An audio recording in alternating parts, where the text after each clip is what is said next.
Bismillah, Assalamualaikum warahmatullahi wabarakatuh. Alhamdulillah, syukur kepada Allah, sampai saat ini kita masih bisa menjalankan aktivitas, yaitu menuntut ilmu. Baik anak-anak, tentunya kalian di rumah sudah menyiapkan buku fikihnya ya. Baik, sekarang kalian buka halaman 3. Kita melanjutkan bab yang kemarin adalah tentang wudhu. Nah, tentunya kalian masih ingat ya, wudhu adalah bersuci dari hadas kecil dengan air yang suci. Nah, apa sih hadas kecil itu contohnya? Contohnya adalah misalnya buang air kecil, buang air besar, buang angin. Itu adalah salah satu beberapa contoh hadas kecil. Baik, sekarang kita lanjutkan pelajaran kedua, yaitu adalah air untuk wudhu. Nah, mengapa kita harus membahas air untuk wudhu? Karena ternyata tidak semua air bisa digunakan untuk berwudhu.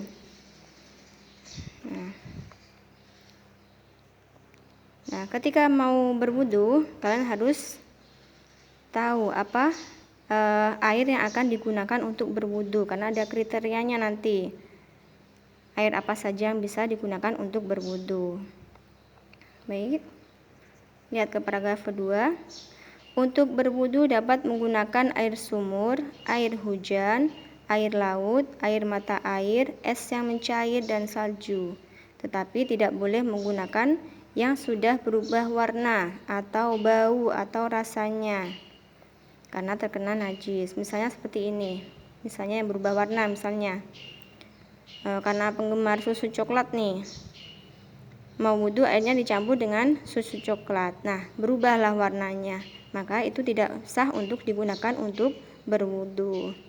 Nah, kalau misalkan ada air kelapa, Bu, airnya banyak sekali, misalnya ada satu ember misalnya, bolehkah untuk wudhu? Nah, itu tidak boleh digunakan untuk berwudhu karena padahal warnanya tidak berubah, tetapi bau dan rasanya berubah, maka tidak boleh digunakan untuk berwudhu. Kalau berwudhu ada air najisnya, misalnya ada tercampur dengan air kencing, berarti airnya terkena najis, maka tidak boleh digunakan untuk berwudhu karena air yang terkena najis tidak bisa digunakan untuk berwudhu, tidak sah jika menggunakan air tersebut.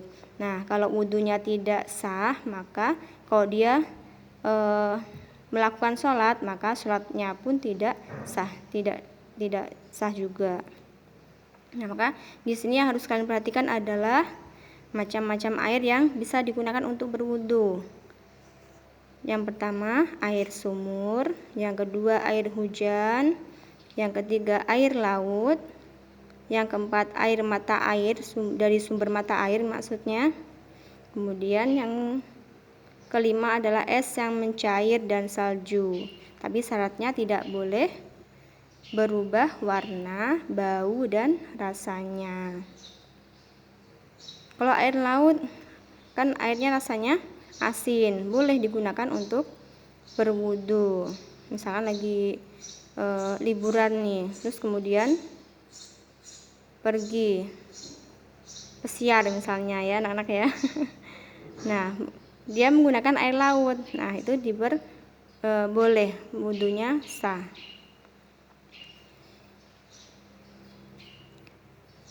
Jika menggunakan air yang terkena najis, berarti wudhunya tidak sah. Kalau wudhunya tidak sah, sholatnya tidak sah juga. Nah, sekarang ketika berwudhu, apa yang harus dibasuh dan diusap saat berwudhu? Kalian balik di halaman 4, halaman berikutnya. Yang harus dibasuh adalah wajah, kedua tangan, mengusap kepala, dan membasuh kedua kaki. Nanti secara detailnya cara berwudhu akan dijelaskan di bab berikutnya. Bab ketiga nanti akan dijelaskan tentang tata cara wudhu. Bagaimana sih cara wudhu yang betul, wudhu yang sesuai yang diajarkan oleh Rasulullah, nanti akan kita pelajari pada bab berikutnya.